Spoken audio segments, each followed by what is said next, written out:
जय जोहार मित्रों। पिछली वीडियो में हमने जातिगत जनगणना इस विषय पर अपने विचार और विश्लेषण प्रस्तुत किया था कि यह सनातन समाज और अंततः राष्ट्र के लिए अत्यंत घातक है और इसका पुरजोर विरोध करना चाहिए। आप सब लोगों की सकारात्मक प्रतिक्रिया भी हम सबको मिली, इसके लिए बहुत बहुत धन्यवाद। ऐसा ही दूसरा विषय जो इससे मिलता जुलता है और जैसा कि मैंने शुरुआत में अभिवादन किया, जय जोहार, इस विषय पर आज हम बात करेंगे। यह अभिवादन आजकल आदिवासी क्षेत्र, जिनको कुछ लोग वनवासी के क्षेत्र कहते हैं, अंग्रेजी में जिसको ट्राइबल एरिया या शेड्यूल्ड ट्राइब, जहां अधिक आबादी में रहते हैं, जैसे अपने राजस्थान के मेवाड़ या वागड़ क्षेत्र में प्रतापगढ़, बांसवाड़ा, डूंगरपुर और कुछ हिस्सा उदयपुर का, यहाँ पर, और राज्य के अनेक स्थान जहाँ पर वनवासी बहुतायत में रहते हैं या आदिवासी क्षेत्र है, वहाँ यह अभिवादन बहुत तेजी से प्रचलित होता जा रहा है। अभिवादन का यह जो प्रकार है जय जोहार, ये नया है क्या? तो पाएंगे कि एकदम नया नहीं है। रामचरितमानस में गोस्वामी तुलसीदास जी ने भी इसका वर्णन किया है कि भगवान राम जब वनगमन गए और सबसे पहले वो निषाद राज से मिले। निषाद राज ने अपने गांव में उनको आमंत्रित किया, तो भगवान ने कहा भी किसी नगर और कस्बे में, किसी गांव में जाने की हमारी मर्यादा है, हम नहीं जाएंगे क्योंकि वनवास का काल है, तो वन में ही बिताना है। तो फिर गांव के सब लोग, उस समय उसको पुर कहा गया, कि पुर अर्थात एक कस्बा जैसी आबादी, वहां के सब लोग भगवान राम की जहाँ व्यवस्था की गई थी निषाद राज द्वारा वन में, वहां आए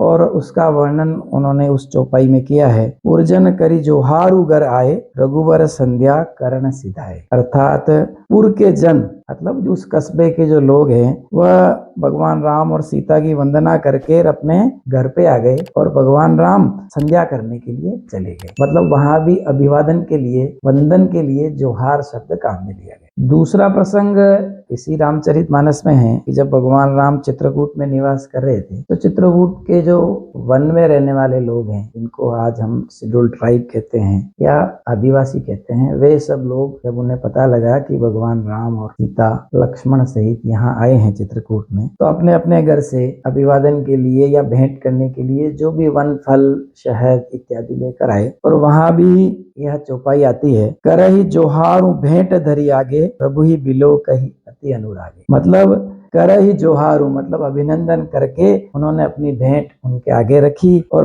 प्रभु ही बिलो कहीं अति अनुरागे, अर्थात उनको बार बार प्रणाम करके और बहुत अनुराग से श्री राम को वे देख रहे हैं। तो जोहार शब्द रामचरितमानस के उस काल में भी प्रचलित था, तो तभी तो उन्होंने, महाकवि तुलसीदास जी ने अपने इस रामचरितमानस में उसका वर्णन किया है। बहुत हर्ष का विषय इस बार रहा कि अपने देश की सर्वोच्च पद, राष्ट्रपति पर, अपने इस आदिवासी समुदाय की एक महिला, अब आप आश्चर्य देखिए, या बहुत जबरदस्त हर्ष का विषय है ये, कि महिला देश के सर्वोच्च पद, राष्ट्रपति पद पर पहुंची और अपनी शपथ के पश्चात उन्होंने जय जोहार, यह भी सबका अभिवादन के लिए शब्द प्रयुक्त किया। महामहिम राष्ट्रपति द्रौपदी मुर्मू के जय जोहार इस अभिवादन के प्रतिक्रिया में उस पूरे हॉल में जबरदस्त स्वागत हुआ, खूब तालियां बजी और लोगों ने इस कारण से उन्हें सराहा कि ये उस समाज का प्रतिनिधित्व करती है। उस संबोधन को उन्होंने अपने इस कार्यक्रम में एक मुख्य संबोधन के रूप में काम में लिया। अभी जो लोग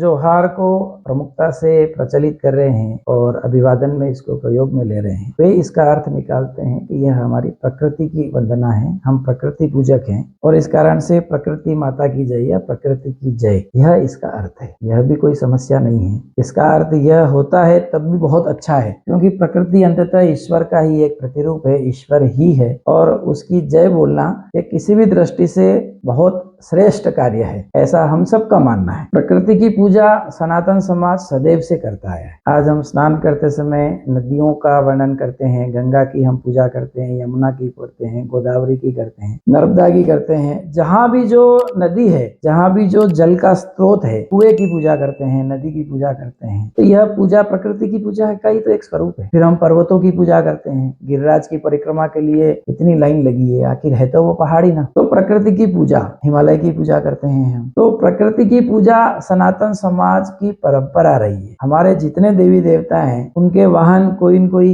पशु या पक्षी है वह उनकी पूजा है, क्योंकि वह भी ईश्वर का अंश है। भगवान शंकर के गले में सांप है, उसकी भी हम पूजा करते हैं। नाग पंचमी के दिन नाग की पूजा करते हैं। इसी तरह जितने वृक्ष हैं उनकी भी किसी न किसी प्रकार से पूजा का विधान सनातन में सदैव रहा। तो सनातन समाज सदैव से प्रकृति पूजक रहा है। आज जो ये कह रहे हैं कि हम प्रकृति पूजक हैं, तो हम नहीं, सनातन सदैव से प्रकृति पूजक रहा है। हम मतलब सनातन ही है। वे जो आज कह रहे हैं कि हम इस कारण से अलग हैं कि हम किसी देवी देवता को नहीं मानते, ऐसा नहीं है। प्रकृति पूजक सनातन समाज सदैव से रहा है और आगे भी रहेगा। वह प्रकृति को ईश्वर का ही एक अवतार मानता है, ईश्वर की एक प्रतिकृति मानता है, ईश्वर ही मानता है और शुरू से उसकी आराधना में सदैव से रहा है। अलग से ऐसा कुछ भी अब किया जा रहा है या इसको अलग से रेखांकित करने की कोई विशेष आवश्यकता लगती नहीं। अब विषय यह है कि समस्या क्या है। जय जोहार यह कोई समस्या नहीं है। अभिवादन का उनका एक प्रकार है और अपने देश में पूजा का, अभिवादन का, पहनने का, भोजन का और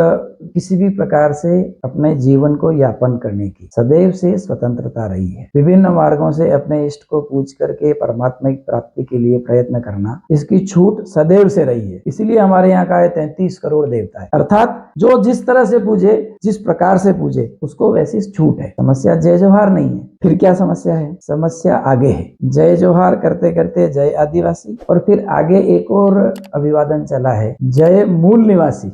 यह समस्या है। जय मूल निवासी का मतलब क्या? अब यहाँ आकर के एक अलगाव की भाषा की छोटी सी शुरुआत होती है। जय मूल निवासी अर्थात जो इस प्रकृति को पूजते हैं या जो आदिवासी हैं, जो वनवासी हैं, जो ट्राइबल एरिया में रहने वाले लोग हैं, वे भारत के मूल निवासी हैं। अब समस्या ये शुरू होती है कि वे मूल निवासी हैं तो बाकी लोग क्या हैं? अर्थात बाकी लोग बाहर से आए हैं। फिर आगे इसका चालू होगा कि जो बाहर से आए उन्हें हमारे इस धरती से खदेड़ करके हमें वन में रहने को विवश कर दिया और इस कारण से हम वन में रह रहे हैं, आदिवासी रह गए। और फिर चूंकि इन्होंने हमारा शोषण किया इसलिए यह शोषक है, हम शोषित हैं और दोनों में वर्ग संघर्ष है। यह एक प्रकार से अलगाव की, एक प्रकार से वर्ग संघर्ष की भाव पैदा करने की शुरुआत पर है। पिछले वीडियो में हमने इसी विषय पर एक बात कही थी कि जिस प्रकार सरकार ने हिंदू, मुस्लिम, सिख, ईसाई, सिखों को सनातन से, हिंदुओं से अलग चिन्हित किया और उसके कारण से वह अलगाव की शुरुआत हुई और आज धीरे धीरे सिख समुदाय अपने आप को सनातन से अलग मानने लग गया और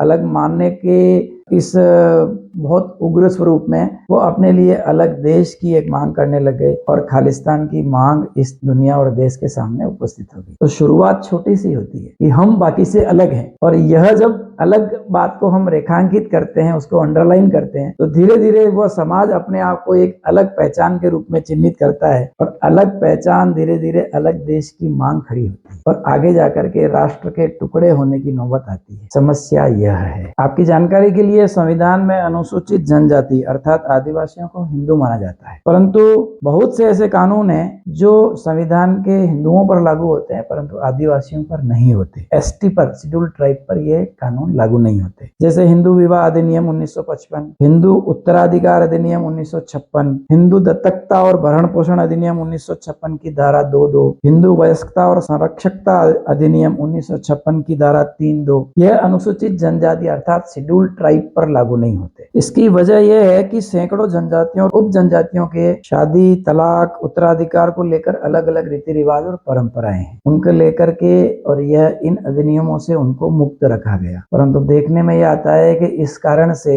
इस समाज में, एसटी में या जो आदिवासी समाज है, इस कारण से ये काफी पीछे बाकी समाज से और जाता जा रहा है। वहाँ आज भी एक शादी, उसके बाद दूसरी विवाह, तीसरा विवाह, फिर उनके बच्चे, उनका संरक्षण को लेकर के झगड़े बढ़ते जाते हैं और उनकी जीवन की बहुत सारी ऊर्जा और धन इन झगड़ों को सलटाने में ही व्यतीत होता रहता है और इस कारण से बाकी समाज से बहुत पीछे ये रह गए। देश के सभी राज्यों में से झारखंड में आदिवासियों की जनसंख्या सर्वाधिक है। वहाँ की 2011 की जनगणना के अनुसार कुल आबादी का 26% से अधिक आबादी आदिवासियों की है। झारखंड में काफी वर्षों से सरना रिलीजियस कोड अर्थात सरना धर्म कोड, इस विषय की मांग बढ़ती जा रही है। उनका यह कहना है कि हम सरना धर्म को मानते हैं, इसको वो अलग रेखांकित करते हैं। यद्यपि ये इनकी सारी मान्यताएं सनातन की मान्यताओं से मिलती जुलती है या सनातन की मान्यताओं में ही है, परंतु वे अपने आप को अलग रेखांकित करके